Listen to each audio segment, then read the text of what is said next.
साथियों, जय आरसीएम। हम सब लोग नेटवर्क मार्केटिंग के फील्ड में काम करते हैं, आरसीएम कंपनी में काम करते हैं और कहते हैं कि हर व्यक्ति की काम की शुरुआत सफलता से होती है। वो सफलता चाहता है।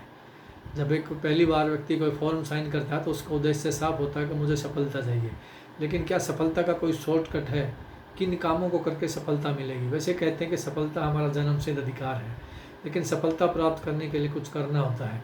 और हमें जो सिखाया है, जिस प्रकार से हमारे अपलाइनों ने हमें बताया है कि सफलता के लिए किन किन कामों को करना पड़ता है, तो मैं आपके सामने कुछ टॉपिक पे बात करता हूँ कि सफलता के लिए सबसे पहले जिस चीज़ का सबसे ज़्यादा हमारे दिलो दिमाग के अंदर होनी चाहिए वो होनी चाहिए विल पावर, किसी काम को करने की इच्छा शक्ति। कहते हैं कि जब आदमी अनमने ढंग से किसी को काम करता है, वो इस प्रकार से करता है कि यार हो जाएगा तब भी ठीक, नहीं हो जाएगा तब भी ठीक, तो उस फील्ड में वो कामयाबी हासिल नहीं करता।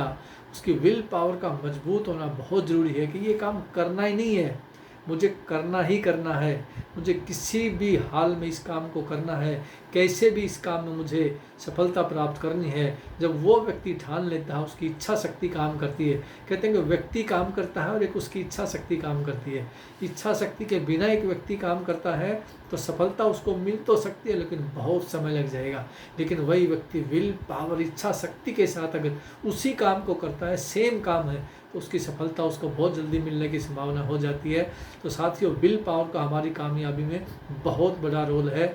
शुरुआत से ही हमको हर व्यक्ति को इस बात को लेकर चलना चाहिए कि मुझे इस काम में मेरी दृढ़ इच्छा शक्ति को लेके, मेरी विल पावर को लेके मैं कितना अग्रसर हूँ, कितना मैं उसको लेके उसके लिए मैं बेचैन हूँ, कितनी अंदर मेरे एक, जैसे कहते हैं ना, अंदर सी आग लगी है कि मुझे ये काम करना है, मुझे इसमें सफलता प्राप्त करनी है। तो वो डिपेंड करती है आपके विल पावर को लेके।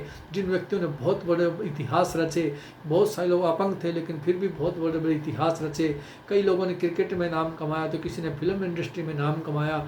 जब उनके इंटरव्यू सुनते हैं तो वो एक ही बात बोलते हैं कि हमारे विल पावर की वजह से हम लोग यहाँ पर पहुँचे। और दूसरी मैं बात करता हूँ, कोई भी व्यक्ति, जैसे हम लोग नेटवर्क मार्केटिंग में काम करते हैं, माइंड यूवर ओन बिजनेस।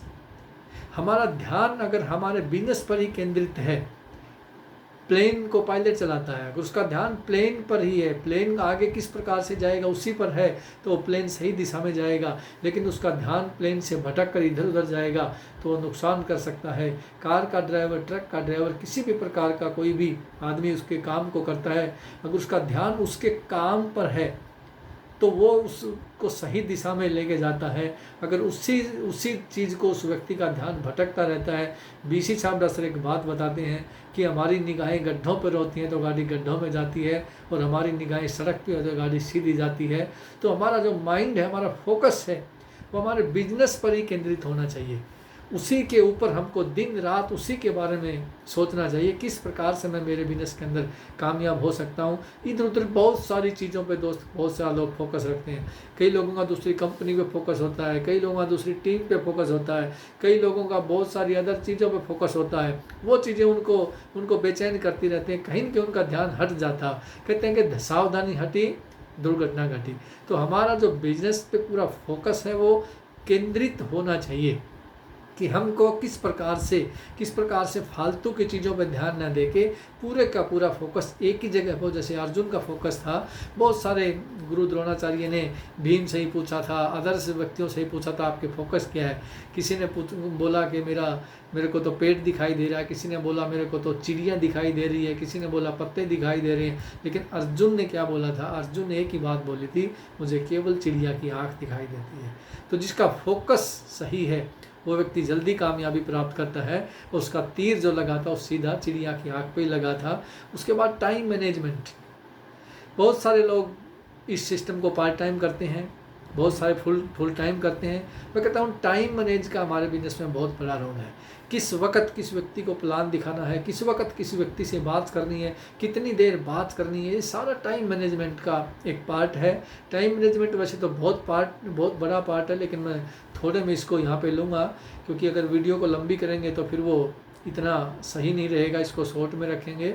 तो टाइम मैनेजमेंट एक ऐसी चीज़, बड़े से बड़े जो बिजनेस, आप अपने अंबानी जी का जिक्र करते हैं, टाटा सर का जिक्र करते हैं, अपने टीसी सर का जिक्र करते हैं, मोदी जी का जिक्र करते हैं। ये लोग क्या करते हैं क्या इनके पास 14 घंटे हैं, क्या इनके पास 16 घंटे हैं, क्या इनके पास 28 घंटे? नहीं, ये लोग उसी मेथड पे काम करते हैं जिसका नाम है टाइम मैनेजमेंट। ये लोग सेकंडों को बचाते हैं, ये लोग सेकंडों पे काम करते हैं। सेकंड बचती हैं तो मीटिंग बचेंगे, मिनट बचेंगे, मिनट बचेंगे तो घंटे बचेंगे, और घंटे बचेंगे तो दिन बचेंगे। इसलिए हमें बहुत ज़्यादा फोकस अपने बिजनेस पे करना होता है, टाइम मैनेजमेंट। और उसके बाद ग्रोथ। ग्रोथ एक ऐसा शब्द है, हर व्यक्ति ग्रोथ चाहता है। एक दुकानदार है वो भी ग्रोथ चाहता है, कंपनी का मालिक भी ग्रोथ चाहता है, कोई भी इंडस्ट्री को लेके काम करता तो वो भी ग्रोथ चाहता है। तो हमारी ग्रोथ का होना बहुत ज़रूरी है। हम रॉयल्टी पे हैं, टेक्निकल पे हैं, ईगल, रनर, विनर, किसी भी लेवल पे हम लोग हैं, किसी भी पिन पे हम लोग हैं, तो हमारे बिजनेस के अंदर ग्रोथ का होना बहुत ज़रूरी है। चाहे वो 1% है, 2% है, 3% है, परसेंटेज कितनी भी है, लेकिन ग्रोथ होती रहेगी तो ही हमारा बिजनेस आगे बढ़ता रहेगा। और बिजनेस में ग्रोथ होने के साथ साथ अपने अंदर भी ग्रोथ होनी चाहिए। अपने अंदर ग्रोथ होगी तो बिजनेस में ग्रोथ डेफिनेट आनी है। और उसके बाद मैं बात करता हूँ स्टेशन पे। साथियों, 1 एकड़ में एक लिमिट होती है, 40-50 मन गेहूँ आप निकाल सकते हैं। इससे ज़्यादा अगर आपको पैदावार चाहिए, इससे ज़्यादा फसल करनी है तो आपको ज़मीन को बढ़ाना पड़ेगा। तो इसी प्रकार से हमारे बिजनेस के अंदर भी, इस नेटवर्क मार्केटिंग के अंदर भी अगर आपको बहुत ज़्यादा रिजल्ट चाहिए तो साथियों बहुत ज़्यादा स्टेशनों की आपको ज़रूरत पड़ती है। आप जिस शहर में रहते हैं उस शहर में आप बिजनेस करते हैं, 1-2 साल तक आप उस शहर में करते हैं, फिर आप दूसरे शहर में जाइए, फिर आप दूसरे राज्य में जाइए, फिर आप पूरे भारत में जाइए। और जितने ज़्यादा आपके स्टेशन दोस्तों होंगे उतना ज़्यादा आपका नेटवर्क बनता जाएगा, उतनी ज़्यादा नेटवर्क की ग्रोथ आपकी होती जाएगी, उतनी ज़्यादा नेटवर्क की वर्थ आपकी बढ़ती जाएगी, उतने ज़्यादा आप कामयाब होते जाएंगे। और उसके बाद एक टॉपिक पे बात करूँगा, लीडर दोस्तों क्या होता है? लीडर होता है, लीडर में ही छुपा है ये leader leads with example. Leader नेता होता है, अपनी टीम को आगे लेके चलता है, कैसी भी स्थिति में वो टीम को आगे लेके जाता है, कैसी भी परिस्थिति में वो टीम को आगे लेके जाता है। स्थिति सही हो यही जरूरी नहीं है, सही स्थिति हो तो वो अच्छा, गलत स्थिति हो, थोड़ी विपरीत स्थिति हो तो वो व्यक्ति डगमगा जाए। लीडर सही स्थिति में भी अपनी टीम को अच्छी दिशा देता है, विपरीत परिस्थिति के अंदर वो अपनी टीम को सही दिशा में लेके जाता है।